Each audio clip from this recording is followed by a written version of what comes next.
नमस्कार दर्शकों, आप सभी का बहुत बहुत स्वागत है आपके अपने प्रोग्राम यानी कि वैदिक गुरु कार्यक्रम में। और मैं हूं आपके साथ उपेंद्र कौर। दर्शकों, आज इस कार्यक्रम के माध्यम से हम वास्तु के बारे में चर्चा करेंगे कि किस प्रकार से वास्तु दोष हमारे जीवन में लग जाता है और वास्तु दोष लगने के कारण किन किन समस्याओं का सामना हमें अपने जीवन में करना पड़ सकता है और वास्तु दोष से कैसे मुक्ति पाई जा सकती है, कैसे इस दोष को ठीक किया जा सकता है और वास्तु क्या है। बहुत सारी विशेष जानकारी आज इस कार्यक्रम के माध्यम से हम आपसे साझा करेंगे और यह समस्त जानकारी देने के लिए हमारे साथ स्टूडियो में उपस्थित हुई हैं हमारी बेहद ही खास मेहमान। जी हाँ, हम बात करें वास्तु एक्सपर्ट शालू जी की। तो आइए सबसे पहले मिलकर उनका स्वागत करें। नमस्कार शालू जी, बहुत बहुत स्वागत है आपका। Thank you so much. Shalu ji, जैसे कि आप एक वास्तु एक्सपर्ट हैं, तो सबसे पहला सवाल तो मैं यही लेना चाहूंगी दर्शकों के लिए कि वास्तु है क्या, क्योंकि वास्तु के विभिन्न पहलुओं को समझने से पहले हमें वास्तु को समझना होगा कि वास्तु क्या है, कैसे हमारे जीवन को प्रभावित करता है। वास्तु बहुत ही साइंटिफिक स्टडी है। जब भी आप वास्तु की बात करते हैं तो आप ये समझ लीजिए कि हम वहाँ पर 9 प्लैनेट्स की बात कर रहे हैं, हम वहाँ पर एलिमेंट्स की बात कर रहे हैं। जब इन सबको बैलेंस कर दिया जाता है तो उसको हम कहते हैं अच्छा वास्तु है, और जब वहीं पे डिसबैलेंस हो जाता है तो उसी को कहा जाता है कि वास्तु दोष है। बहुत ही पुराना है। अगर इसे बहुत ही सिंपल लैंग्वेज में समझाया जाएगा तो हम बोलेंगे अथर्ववेद, अथर्ववेद के बाद सामवेद और सामवेद के बाद वास्तु स्टडीज़ का चलन हुआ था। बिल्कुल, बहुत अच्छे से आपने बताया कि वास्तु क्या है और कैसे इसकी उत्पत्ति हुई। लेकिन एक सवाल मैं यह करना चाहूंगी, मान लीजिए किसी के घर में वास्तु दोष लगा है, तो ऐसे में उस दोष का प्रभाव सबसे ज्यादा उस घर के किस व्यक्ति पर पड़ेगा? देखिए, सबसे ज़्यादा उस पर जो पड़ेगा जो उस घर का मालिक है, क्योंकि वो अर्निंग मेंबर है। अर्निंग मेंबर है तो उस घर में सबसे ज़्यादा, चाहे आप मानो या ना मानो, सबसे ज़्यादा इम्पोर्टेंस उसी इंसान की होती है कि क्योंकि उसी से घर चल रहा है, वहीं से उसकी रसोई में खाना आ रहा है, वहीं से उसके घर के सारे काम हो रहे हैं। तो इसलिए अगर आप घर के मालिक हैं, वो घर आपके नाम है, तो उस घर का वास्तु सबसे ज़्यादा आपको इफ़ेक्ट करेगा। लेकिन इसका मतलब ये नहीं है कि बाकी मेंबर्स को इफ़ेक्ट नहीं करेगा। बाकी मेंबर्स को इफ़ेक्ट करेगा, लेकिन शायद डिफरेंट तरीके से करेगा। बिल्कुल, वास्तु के विभिन्न पहलुओं को भी मैं आपसे समझना चाहूंगी और एक अच्छे घर के बारे में भी समझना चाहेंगे जो कि वास्तु जिसमें सही हो। लेकिन उससे पहले एक सवाल मैं आपसे यह करना चाहूंगी कि आपने कब यह विचार किया कि हाँ, आपको भी वास्तु सीखना चाहिए, और साथ ही साथ जब ये विचार आपके मन में आया तो आपने यह शिक्षा, यह विद्या कहाँ से प्राप्त की? देखिए, मेरे घर में ना रेनोवेशन होना था, तो मेरे को किसी ने सजेस्ट किया कि आप अपने घर में वास्तु ठीक करा लीजिए। तो मैंने सोचा ठीक है वास्तु के बारे में, लेकिन किसी को कंसल्ट करने से पहले मैं जानना चाहती थी वास्तु चीज़ क्या है। तो मैंने गूगल पर सर्च करना स्टार्ट कर दिया। वहाँ पर मुझे all India occult science, institute of occult science के बारे में पता चला।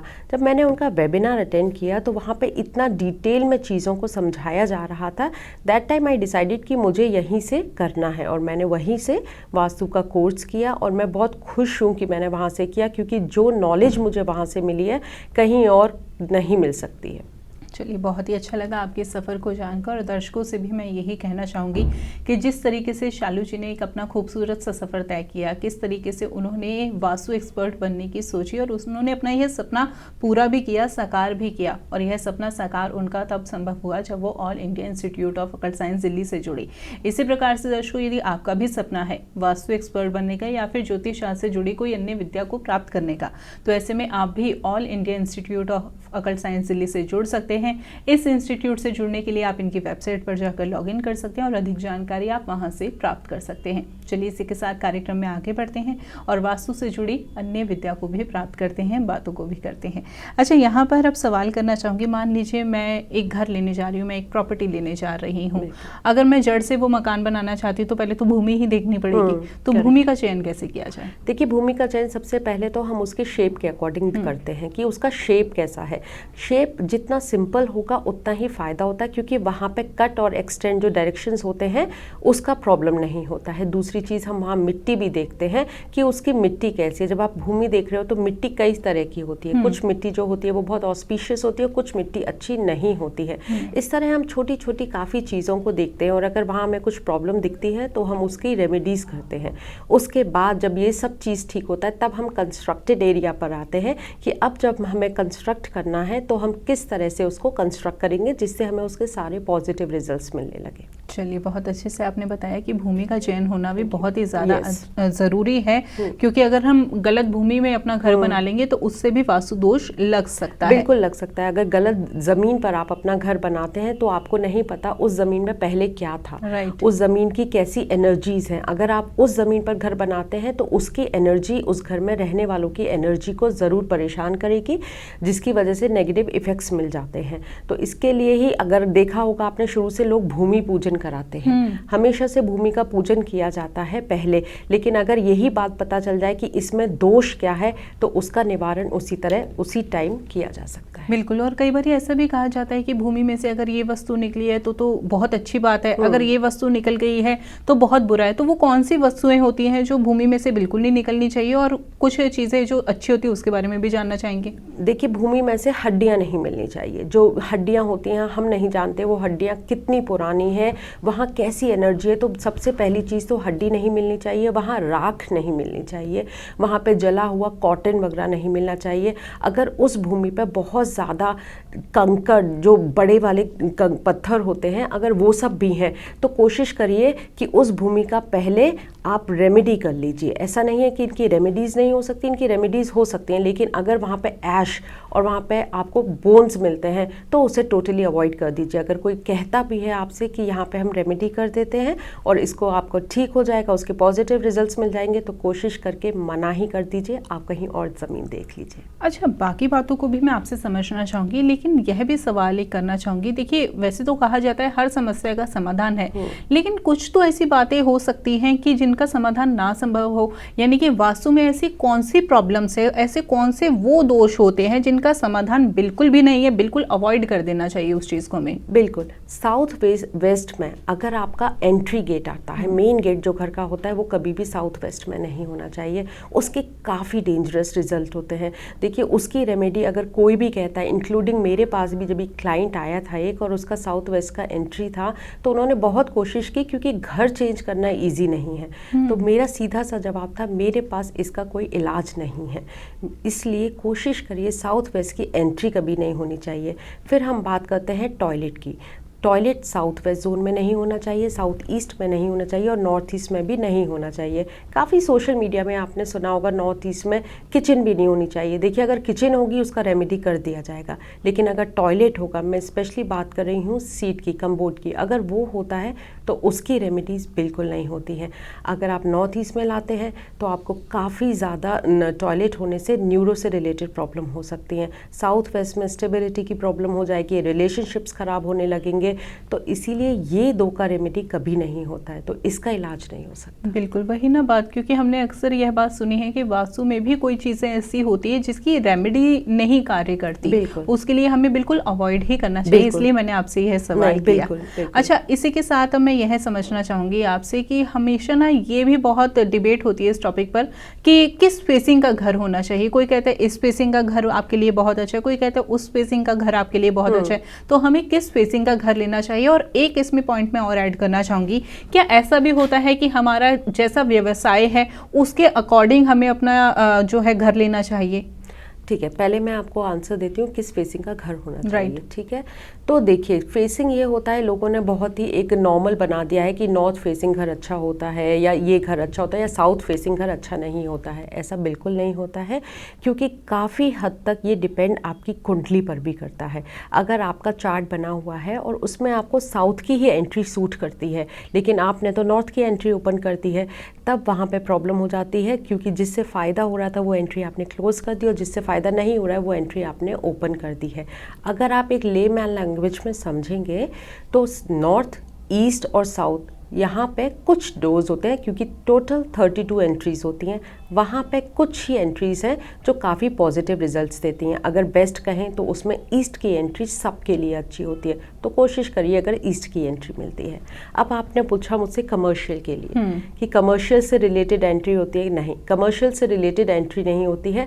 कमर्शियल से रिलेटेड एंट्री हम वहाँ पर देखते हैं, अगर आप फैक्ट्री का वास्तु करते हैं या कहीं भी वास्तु करते हैं ऑफिस का, वहाँ पर एंट्री देखी जाती है। घर की एंट्री कभी भी कमर्शियल से रिलेटेड नहीं होती है। आपने जिक्र किया कमर्शियल वास्तु का, तो क्या कमर्शियल वास्तु अलग है और एक घर का वास्तु अलग होता है? देखिए, दो कमर्शियल वास्तु और घर का वास्तु जो होता है रेजिडेंशियल वास्तु, इन दोनों के बेसिक जो रूल्स है वो सेम होते हैं, ठीक है। ये वहाँ भी हम अपने एलिमेंट्स की बात करते हैं, वहाँ पे भी हम डायरेक्शंस की बात करते हैं, लेकिन हमें फिर भी काफ़ी हद तक छूट कमर्शियल वास्तु में मिल जाती है, जितनी हमें घर के वास्तु में नहीं मिलती है। कमर्शियल वास्तु में इसलिए मिल जाती है क्योंकि कमर्शियल वास्तु में बहुत सारे लोग होते हैं। आप एक ऑफिस में जाते हैं तो वहाँ पे एक इंसान नहीं होता है या 5 इंसान नहीं होते, वहाँ पे काफ़ी लोग होते हैं। वहाँ पे किस पोजीशन, वहाँ पे सिटिंग अरेंजमेंट से लेके वहाँ का हम लोगों को कहाँ पे हैवी मशीन रखनी चाहिए, कहाँ पर आपका बॉस को बैठना है, कहाँ पे मैनेजर को बैठना है, इन सब पर ध्यान दिया जाता है। बिल्कुल, रेजिडेंशियल वास्तु और कमर्शियल वास्तु ज़्यादा इसमें अंतर नहीं है, लेकिन थोड़ा बहुत अंतर है। रूल सेम है। रूल सेम है। Yes. चलिए, बहुत अच्छे से आप हमें गाइड कर रहे हैं। और इसी के साथ साथ एक सवाल और लेना चाहूंगी। यह तो हमने जान लिया कि किस फेसिंग का घर होना चाहिए, लेकिन अब बात ये आती है कि हमें फेसिंग का ज़्यादा ध्यान रखना चाहिए या फिर हमारा मुख्य द्वार किस दिशा में जा रहा है उसका ध्यान ज़्यादा रखना चाहिए? मुख्य द्वार इज फेसिंग। जब हम बात करते हैं हमारा हाउस किस फेसिंग में है, तो हम मुख्य द्वार की ही बात कर रहे होते हैं कि हमारा जो मेन एंट्री है वो कहाँ है, ये ज़्यादातर होता है। अभी अगर आप एक इंडिपेंडेंट हाउस की बात करते हैं जिसमें 2 गेट होते हैं जनरली, एक जो होता है गेट जिससे आप एंट्री करते हो, एक कंस्ट्रक्टेड एरिया का गेट होता है, राइट। अगर आप उसकी बात कर रहे होते तब भी हम मेन डोर जो जिससे हम घर के अंदर जा रहे हैं उसको लेके ज़्यादा उसको फेसिंग बोलते हैं, ठीक है। जब उसमें, लेकिन इसका मतलब ये नहीं है कि जब उस बाउंड्री में आते वक्त जो घर गेट मिला है उसकी इम्पोर्टेंस नहीं है, उसकी भी अपनी बहुत इम्पोर्टेंस होती है। वो राइट में है, वो लेफ्ट में है, वो मिडिल में है, ये सब देखना पड़ता है। क्या वास्तु में एलिमेंट्स का भी महत्व है, 5 तत्वों का? हमारे 5 एलिमेंट्स का बहुत ज़्यादा महत्व होता है। देखिए, हमारी बॉडी ही बनी है उससे, 5 एलिमेंट्स के साथ बनी हुई है, तो वो एनर्जी हमेशा मैटर करती है। चाहे वास्तु हो, चाहे एस्ट्रोलॉजी हो, चाहे साइंस हो, हमेशा एलिमेंट्स की बात होती है। और हर दिशा का अपना एक एलिमेंट होता है, उनकी अपने ट्रेट्स होते हैं, पॉजिटिव और नेगेटिव। अगर उन्हीं को बैलेंस करके रखते हैं तो आपको पॉजिटिव रिजल्ट मिलता है, अगर वही डिसबैलेंस हो जाता है तो नेगेटिव रिजल्ट्स मिलने लगते हैं। बहुत अच्छे से आप हमें गाइड कर रहे हैं और आगे चलकर भी मैं कार्यक्रम में आपसे बहुत विशेष सवाल करूंगी। Thank you so much. इसी के साथ साथ दर्शकों, आपसे फिर से यही बात कहना चाहूंगी कि यदि आपका भी मन है वास्तु सीखने का या फिर ज्योतिष शास्त्र से जुड़ी आप कोई अन्य विद्या को प्राप्त करना चाहते हैं तो all India institute of occult science Delhi से आप जुड़ सकते हैं। इस इंस्टीट्यूट से जुड़ने के लिए आप इनकी वेबसाइट पर जाकर लॉगिन कर सकते हैं और अधिक जानकारी वहीं से आप प्राप्त कर सकते हैं। चलिए, इसी के साथ कार्यक्रम में आगे बढ़ते हैं। अब यहाँ पर हमने जान लिया है कि मुख्य द्वार हमारा कहाँ होना चाहिए और कहाँ नहीं होना चाहिए और किस फेसिंग का घर हमें लेना चाहिए है। अच्छा, अब इसी के साथ साथ मैं ब्रह्म स्थान के बारे में भी समझना चाहूंगी, क्योंकि वास्तु में ब्रह्म स्थान का भी बहुत ज्यादा महत्व बताया गया है। ब्रह्म स्थान क्या है, ब्रह्म स्थान कैसा होना चाहिए, कैसा नहीं होना चाहिए, ये आपसे जानना चाहूंगी। बिल्कुल, देखिए, जब एक ह्यूमन बॉडी की बात करते हैं तो उसका सेंटर उसका नेवल होता है। और आपको ये मालूम है कि जब बोला जाता है कि गट हेल्थ अच्छी रखिए, अपने इसको अच्छा रखिए ताकि आप स्ट्रांग रहें, आपकी बॉडी हेल्दी रहे। सेम अगर आप एक हाउस को एक बॉडी की तरह समझेंगे तो जो उसका नेवल पार्ट है, उसका जो सेंटर पार्ट है, दैट इज कॉल्ड ब्रह्म स्थान। तो उसको अच्छा रखना, उसको साफ रखना, उसको फ्री रखना। फ्री मतलब वहाँ पर आप कुछ भी कंस्ट्रक्ट नहीं कर सकते हो, कंस्ट्रक्शन वहाँ पे वॉल नहीं लगा सकते, कुछ भी सॉलिड जो मूव नहीं हो सकता। अगर वहाँ पे आप अपना फर्नीचर रख देते हो कोई बात नहीं, क्योंकि वो मूव होता रहता है, लेकिन आप सॉलिड कंस्ट्रक्शन वहाँ पे मत करिए, क्योंकि जब आप वो कर देते हैं तो आप ये समझ लीजिए आप वास्तु पुरुष की स्पाइन पे चोट कर रहे हैं। अगर स्पाइन प्रॉब्लम में आ जाएगी तो घर के हो सकता है जो लैंडलॉर्ड है या घर में जो भी बड़ा ह्यूमन है, मेन चाहे वो फीमेल है चाहे वो मेल है, जो भी बड़ा है, एजेड है, उसकी स्पाइन से रिलेटेड प्रॉब्लम उसको स्टार्ट हो जाती हैं। इसलिए कोशिश करिए कि जो सेंटर प्लेस है जिसे आप ब्रह्म स्थान कह रहे हो वो ज़्यादा से ज़्यादा क्लीन रहे, वहाँ पे कुछ कंस्ट्रक्शन ना हो, वो ओपन स्पेस रहना चाहिए। अच्छा, यहाँ पर एक सवाल यह करना चाहूँगी कि वास्तु का कितना प्रभाव हमारे जीवन पर पड़ता है, क्योंकि मान लीजिए वैदिक ज्योतिष की जब हम बात करते हैं तो वहाँ पर अलग अलग हमारे जीवन में दोष बताए जाते हैं, कुछ योग बताए जाते हैं। तो ऐसे में वास्तु की जब हम बात करें तो इसका कितने प्रतिशत कह सकते हैं हम कि कितना असर होता है हमारे जीवन पर? अगर मैं एक नॉर्मल उसमें बताऊँ तो 25%। 25% अगर ज्योतिष का काम है, 25% आपकी डेस्टिनी चलती है, 25% आपके पिछले जन्म के कर्मों का फल का होता फल है, होता है। तो 25% आपके वास्तु का भी इफेक्ट होता है। 25% सुनने में चाहे छोटा लगता छोटा है, लगता है, but it's लेकिन not। जब समस्या आती है तो वो 25% बड़ी बहुत होती बड़ी है। होती है। Yes। चलिए, बहुत अच्छे से आपने इस बात को भी एक्सप्लेन किया। अब इसी के साथ साथ मैं घर की एक बनावट की भी बात करना चाहूँगी। अब मान लीजिए घर की हमने मुख्य द्वार के बारे में समझ लिया, ब्रह्म स्थान के बारे में समझ लिया। अब मैं बात करना चाहूँगी बेडरूम्स के बारे में, कि बेडरूम हमारे कहाँ होने चाहिए। देखिए, अगर मास्टर बेडरूम जो है उसकी बात करते हैं तो वो हमेशा साउथ वेस्ट में होना चाहिए।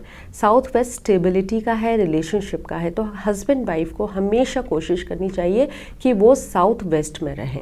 साउथ वेस्ट में रहने से उनका स्ट्रॉन्ग जो है बॉन्ड जो है बहुत स्ट्रॉन्ग हो जाता है। वहाँ पे फैमिली पिक्चर्स आप लगा सकते हो, और वहाँ पर आप अपने बच्चों के साथ अगर रुक रहे हैं तो ठीक है, वरना बच्चों के लिए आप साउथ में भी रोक सकते हैं। आप कोशिश कर दिए बच्चों का वो नॉर्थ ईस्ट या नॉर्थ वेस्ट में ना हो, क्योंकि नॉर्थ वेस्ट जो है वो अट्रैक्शन की जोन होती है। कई बार होता है कि बच्चे गलत तरीके से अट्रैक्ट हो जाते हैं अगर वहाँ पे आपके टीनेजर्स हैं तो।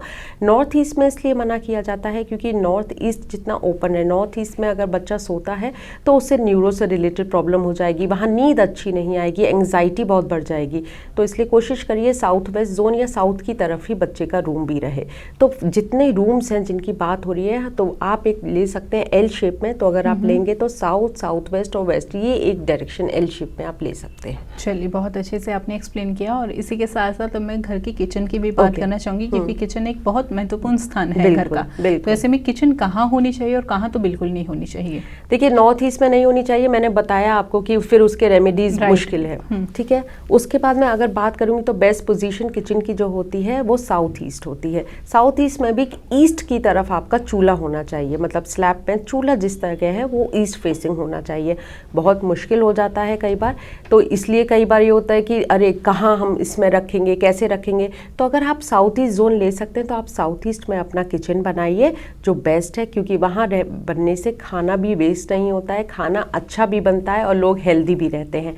खाना उसके बाद आप वेस्ट में भी किचन को ला सकते हैं, जो सेकंड प्लेस है जहाँ पे आप वेस्ट में भी किचन बना सकते हैं। पर वेस्ट में बस एक प्रॉब्लम हो जाती है किचन बनाने से कि वहाँ पर खाना वेस्ट ज़्यादा होता है। बस साउथ ईस्ट बेस्ट पोजीशन है। चलिए, बहुत अच्छे से आपने किचन के बारे में भी समझ लिया, और यकीनन जो दर्शक अभी हमारा कार्यक्रम देख रहे हैं उन्हें बहुत ही ज़्यादा इंटरेस्ट भी आ रहा होगा अभी प्रोग्राम में, क्योंकि हम बहुत अच्छे से उन्हें एक्सप्लेन कर रहे हैं कि उनके घर का नक्शा किस तरीके का होना चाहिए। चलिए, इसी के साथ साथ मैं घर के बाथरूम की भी बात करना चाहूँगी कि वो कहाँ होना चाहिए। बेस्ट डायरेक्शन है साउथ साउथ वेस्ट, उसके बाद हम वेस्ट में भी बना सकते हैं और नॉर्थ वेस्ट में भी बाथरूम बन सकता है।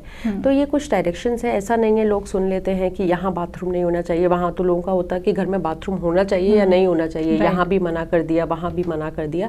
लेकिन जो एक जोन दिया गया है साउथ साउथ वेस्ट, वो अच्छा जोन है। अगर वहाँ पे बाथरूम नहीं हो सकता है, वॉशरूम, तो आप नॉर्थ नॉर्थ वेस्ट में भी बाथरूम बना सकते हैं, वेस्ट नॉर्थ वेस्ट में भी बाथरूम बना सकते हैं। इस तरह से काफ़ी जगह हैं। अगर आप किसी अच्छे कंसल्टेंट से बात करते हैं तो वो आपको ज़रूर बता देगा। तो बेस्ट पोजीशन अगर पूछेंगे तो वो साउथ साउथ वेस्ट है। चलिए, हमने बाथरूम के बारे में भी समझ लिया। अच्छा, बाथरूम से जुड़ा ना एक मिथ यह भी होता है कि अगर बाथरूम गलत डायरेक्शन में बन गया तो कैंसर जैसी प्रॉब्लम हो सकती है। क्या इस बात में सच्चाई है? ये मैंने भी सुना है कि कैंसर हो जाएगा अगर वो नॉर्थ ईस्ट में है तो, पर ऐसा नहीं होता है। देखिए, बाथरूम को हम दो तरीके से मानते हैं। एक बाथरूम होता है जो आप नहाने के लिए यूज़ करो, एक कम्बोर्ड की बात हो रही होती है। कम्बोर्ड नहीं होना चाहिए नॉर्थ ईस्ट में। जहाँ तक कैंसर की बात है तो ऐसा नहीं है कि अगर वहाँ है तो कैंसर होगा ही। देखिए, कैंसर एक जेनेटिक इशू है, वो रूम से या बाथरूम से उसका रिलेशनशिप है मुझे नहीं पता, लेकिन मैं ये जानती हूँ कि न्यूरो से रिलेटेड प्रॉब्लम आपको हो जाएंगी, लेकिन कैंसर होगा ये मैं नहीं मानती हूँ। अच्छा, इसी से जुड़ा एक सवाल और मैं आपसे लेना चाहूँगी। अक्सर यह बात भी कही जाती है, जो पुराने घर बने होते थे ना, जो जड़ से मकान होते थे, कई बार जगह निकालने के लिए ना सीढ़ियों के नीचे भी वॉशरूम बना दिया जाता था। तो ऐसे में उस बात का भी हमने यह सुना है कि अगर ऐसा हो जाएगा तो बहुत ज़्यादा मेजर हेल्थ इश्यूज हो सकते हैं। ऐसा कुछ है? बिल्कुल ऐसा होता है। कभी भी स्टेयर्स के नीचे कुछ भी कंस्ट्रक्ट नहीं करना चाहिए। काफ़ी लोगों ने बीच में, मैंने देखा था सोशल मीडिया पे, हल्ला मचा दिया था। आप शू रैक बना सकते हैं, आप स्टोर रूम बना सकते हैं, बट सच ये है स्टेयर्स के नीचे कभी कुछ नहीं होना चाहिए, वो ओपन होना चाहिए। पहली चीज़, स्टेयर्स सही डायरेक्शन में होनी चाहिए। अगर वो गलत डायरेक्शन में और वहाँ पर आपने स्टोर बना दिया या वॉशरूम बना दिया तो उसके रिजल्ट्स काफ़ी ख़राब होते हैं, हेल्थ से रिलेटेड काफ़ी इश्यूज हो जाते हैं। चलिए अब घर के मंदिर की भी बात कर लेते हैं कि घर का मंदिर किस स्थान पर होना चाहिए। देखिए घर का मंदिर जो है उसके लिए जो सबसे बेस्ट पोजीशन बताई गई है दैट इज़ नॉर्थ ईस्ट। तो उसका सबसे अच्छी चीज़ है north east is not for मंदिर, वो मेडिटेशन की जगह है। तो वहाँ बैठ के, क्योंकि अब हम अपने घरों में मंदिर बनाने लगे हैं, पहले मंदिर नहीं होते थे घरों में। पहले एक एरिया का एक मंदिर होता था जहाँ पर जाकर सब पूजा करते थे। लेकिन अब सब हम लोग अपने अपने घर में मंदिर रखते हैं, तो इसीलिए नॉर्थ ईस्ट बेस्ट जोन है जहाँ पर आप बैठ के पूजा करते हैं। वहाँ पर आप अपने भगवान को इस तरह प्लेस करिए कि आपका फेस साउथ की तरफ आए पूजा करते वक्त। और उसके बाद जो दूसरा प्लेस आता है वो आता है साउथ ईस्ट, वो भी अच्छी जगह है। बस जब यहाँ पर आप मंदिर प्लेस करेंगे तो प्लेस करते वक्त ये याद रखिएगा वहाँ पे आप कलर्स कैसे यूज़ कर रहे हैं। अगर आपका बड़ा मंदिर है और आप रेड कलर नॉर्थ ईस्ट में ज़्यादा यूज़ कर रहे हैं तो हम कहते हैं नहीं, कोशिश करिए वाइट कलर यूज़ करिए, ब्लू कलर यूज़ करिए, ग्रीन कलर यूज़ करिए। इन चीज़ों का थोड़ा सा ध्यान रखना पड़ता है। अच्छा, जब मंदिर की बात हो ही रही है तो इसी के साथ एक सवाल और मन में आया। अक्सर हम ना यह भी देखते हैं कि कुछ घरों में ना भगवान जी की फोटोज जगह जगह लगी होती है। हर कमरे में होती है, हॉल में होती है, मतलब कोई जगह ऐसी छूटती नहीं है जहाँ पे भगवान जी की तस्वीर ना हो। तो ऐसे में यह चीज ठीक है? देखिए मैटर सबसे पहले, ये मेरा पर्सनल ओपिनियन है, मैटर ये करता है कि जब आपने वो तस्वीर लगाई थी, चाहे वो आपने गेस्ट रूम में लगाई, चाहे वो आपने, तो क्या आपने वो सिर्फ इसलिए लगाया क्योंकि वो पिक्चर आपको पसंद थी, या आपने उन्हें भगवान सोच के लगाया है और आप उनकी उसी तरह पूजा कर रहे हैं जिस तरह से आप घर में मंदिर में पूजा करते हैं? अगर आप वैसा नहीं कर रहे हैं तो उसका कोई सेंस नहीं है उस तस्वीर को लगाने का कि उसका नुकसान मिलेगा, मुझे नहीं लगता। वो मात्र एक पेंटिंग है, आपकी भक्ति से, आपके भाव से वो भगवान बनते हैं। अगर उसको आपने बस एक पेंटिंग समझ के लगा रखा है तो मैटर नहीं करेगा। दूसरी चीज़ जो आपको ध्यान रखने की ज़रूरत है कि एक ही मंदिर में बहुत सारे भगवान मत रखिए। ये सबसे बड़ी चीज़ है कि लोग एक ही मंदिर में 4 शिव जी रख लिए, 5 गणेश जी रखे हुए, ये मत करिए, ये गलत हो, इसके रिजल्ट्स काफ़ी ख़राब हो जाते हैं। अगला सवाल मेरा वैसे आपसे यही होने वाला था कि मंदिर में कितने भगवान जी हमें रखने चाहिए, क्योंकि ये बहुत बड़ा सवाल आता है मन में। क्योंकि हमने अक्सर यह सुना है कि मंदिर में अगर बहुत सारे हम भर देंगे मंदिर को तो ऐसे में वो भी कहीं ना कहीं गलत हो जाता है। बिल्कुल, देखिए जब 2-3 तरह की एनर्जीज मिलेंगे, आपस में क्लैश करेंगे तो उसके नेगेटिव रिजल्ट्स आते हैं। ठीक है, तो इसी तरह होता है जब हम वहाँ भगवान जी को रख देते हैं तो वो बहुत सारी मूर्ति हो जाती हैं जब, तो वो ठीक नहीं होता, वहाँ पे रिजल्ट्स खराब होने लगते हैं। तो आपको, जैसे शिव जी है, शिव जी की अगर मैं बात करती हूँ, स्पेशली शिवलिंग की मैं बात करती हूँ अगर, तो शिवलिंग जब आप वहाँ पे रखते हैं तो आप एक से ज़्यादा शिवलिंग मत रखिए। बिल्कुल ठीक है। आप जब माता रानी रखते हैं तो कम से कम अगर आप माता रानी रख सकते हो तो वो सिर्फ 3 रख सकते हो, उससे ज़्यादा आप माता रानी नहीं रख सकते। इस तरह भगवान जियों की कुछ कुछ गिनती होती है। अगर आप मेरी बात मानेंगे तो आप एक ही रखिए, सबसे अच्छा वही होता है, कुछ भी कन्फ्यूजन की बात ही नहीं है। आप एक भगवान जी रखिए, उन्हीं को पूरी सेवा करिए और वो आपको पॉजिटिव रिजल्ट्स देंगे। अच्छा, सोशल मीडिया में ना मैंने एक ऐसी रील देखी थी कि मान लीजिए हम एक घर में बैठे हैं और वहाँ पे इतने सारे लोग एक साथ बैठे, तो हमें भी तो अनकंफर्टेबल होगा। और ऐसे ही अगर हम मंदिर की बात कर रहे हैं तो उसमें हमने भर के भगवान जी रख दिए तो उन्हें भी तो अनकंफर्टेबल होगा ना, कि उनको जगह ही नहीं मिल रही बैठने की। बैठने की जगह नहीं मिल रही। दूसरी चीज ये प्रॉब्लम हो जाती है ना कि आपकी पावर और मेरी पावर सेम है तो हम एक दूसरे को राइट प्रूफ करने में लग जाते हैं कि मेरी पावर ज्यादा है, तो वो कहते हैं कि सेम मूर्ति मत रखिए। फिर ये हो जाता है कि आप शिव जी की पूजा करें, कौन से शिव जी की पूजा करें, आपने मेरी पूजा करी है या इनकी पूजा करी है। तो इसलिए बेटर है कि आप एक ही रखिए और पूरे अपने एफर्ट्स, अपनी भक्ति उनके ऊपर, उन्हीं के ऊपर करें। बिल्कुल, बहुत अच्छे से आप गाइड कर रहे हैं हमें। और इसी के साथ साथ अब हमने घर के एक नक्शे को तो समझ लिया, लेकिन फिर भी एक मन में सवाल आया। पूछिए। अब देखिए आजकल हम जो है बने बनाए घर लेते हैं, ठीक है, और उसमें भी ज्यादातर फ्लैट सिस्टम है। और फ्लैट सिस्टम में ये होता है कि सभी का नक्शा सेम होता है। मान लीजिए फर्स्ट फ्लोर का जो नक्शा है वही सेकंड फ्लोर पे रहता है, वही थर्ड फ्लोर पे रहता है, पर प्रॉब्लम जो है वो सेकंड फ्लोर वाले को ही आ रही है। फर्स्ट वाला भी ठीक है, थर्ड वाला भी ठीक है, ऐसा क्यों? ये क्वेश्चन सबसे ज्यादा पूछा जाता है। सबसे ज्यादा लोग जो होते हैं वो सबसे पहले यही पूछते हैं, मुझे फर्क तो पड़ा, उसको क्यों नहीं पड़ा, वो तो बहुत ज्यादा मतलब तरक्की कर रहा है। अपनी खुशी, माफ कीजिएगा, दूसरे की खुशी देख के हर किसी को तकलीफ होती है। बिल्कुल। तो एक्चुअली सबसे पहले तो जो फ्लैट सिस्टम होता है ना, वो मिरर व्यू में होता है। मिरर व्यू इज लाइक कि अगर मेरी किचन आए तो उसकी किचन उस तरफ होगी। कभी भी ये इस तरह नहीं होता कि एकदम परछाई होती है, वो कभी भी नहीं होता, वो मिरर व्यू में होता है। दूसरी चीज, यहाँ पर जब काम करता है तो यहाँ पे कई हद तक आपकी कुंडली काम कर देती है। कई बार आपकी दशा ऐसी चल रही होती है कि जो दोष है वो इतनी बुरी तरह इफ़ेक्ट करता है कि आपको बहुत परेशानियां हो जाती है, और कई बार आपकी दशा इतनी अच्छी चल रही होती है कि जो दोष है वो इफ़ेक्ट ही नहीं कर पाता है। लेकिन जिस घर का वास्तु खराब है वो आज नहीं तो कल, नहीं तो 20 साल बाद आपको इफ़ेक्ट ज़रूर करेगा। बस डिपेंड करता है कि आपकी दशा कौन सी चल रही है। बिल्कुल, बहुत अच्छे से आपने इस सवाल का भी जवाब दिया। अब कार्यक्रम के अंत में मैं रेमेडीज़ के बारे में भी समझना चाहूँगी। क्या रेमेडीज़ सच में वर्क करती है, और वास्तु की रेमेडीज़ अलग है, वैदिक ज्योतिष की रेमेडीज़ अलग है, ऐसा भी है कुछ? देखिए, नहीं, ज्योतिषी के बारे में सबसे पहले ये समझिए, ज्योतिषी ना जो एस्ट्रोलॉजी है वो और वास्तु, ये दोनों ही एलिमेंट पे वर्क करते हैं। बिल्कुल, एलिमेंट पे वर्क करते हैं, दोनों ही प्लैनेट्स की बात कर रहे होते हैं। तो इनके जो रेमेडीज़ है ना वो काफ़ी हद तक सेम होती हैं। हम लोग जब उसकी बात करते हैं वास्तु की, तो यहाँ पर मैं यंत्रों की बात करती हूँ कि इस तरह से आप अपने एलिमेंट का यंत्र यूज़ करिए। साउथ ईस्ट है तो आप वहाँ पर वीनस यंत्र यूज़ करिए, नॉर्थ ईस्ट है तो वहाँ पर जुपिटर का यंत्र यूज़ करिए। इसी तरह एस्ट्रोलॉजी में भी यही चलता है। एस्ट्रोलॉजी में भी और भी काफ़ी चीज़ें होती हैं, काफ़ी डिफरेंट आपने रेमेडीज़ देखे होंगे, लेकिन जो सबसे पावरफुल रेमेडी होती है वो होती है यंत्र की रेमेडी, क्योंकि उसमें मंत्रों की ताकत भी होती है। तो बिल्कुल दर्शकों, कार्यक्रम के अंत में आपने विशेष रेमेडी को भी प्राप्त कर लिया है, तो रेमेडी को उसी प्रकार से अपनाइएगा जैसा कि अभी आपको बताया गया है। और बाकी आज इस कार्यक्रम के माध्यम से आपको वास्तु के बारे में विशेष जानकारी प्रदान की गई है। और कार्यक्रम के अंत में फिर से यही बात, यदि आप वैदिक ज्योतिष को सीखना चाहते हैं, टैरो कार्ड रीडिंग को सीखना चाहते हैं, या फिर आप वास्तु को समझना चाहते हैं, या फिर ज्योतिष शास्त्र से जुड़ी किसी अन्य विद्या को प्राप्त करना चाहते हैं, तो all India institute of occult science Delhi से आप जुड़ सकते हैं। इस इंस्टीट्यूट से जुड़ने के लिए आप इनकी वेबसाइट पर जाकर लॉगिन कीजिएगा और अधिक जानकारी आप वहीं से प्राप्त कर सकते हैं। फिलहाल वक्त हो चला है कार्यक्रम को यहीं पर विराम देने का। आपने अपना कीमती समय दिया, आपका बहुत बहुत धन्यवाद। Thank you so much for having me. Thank you so much. नमस्कार दर्शकों। नमस्ते।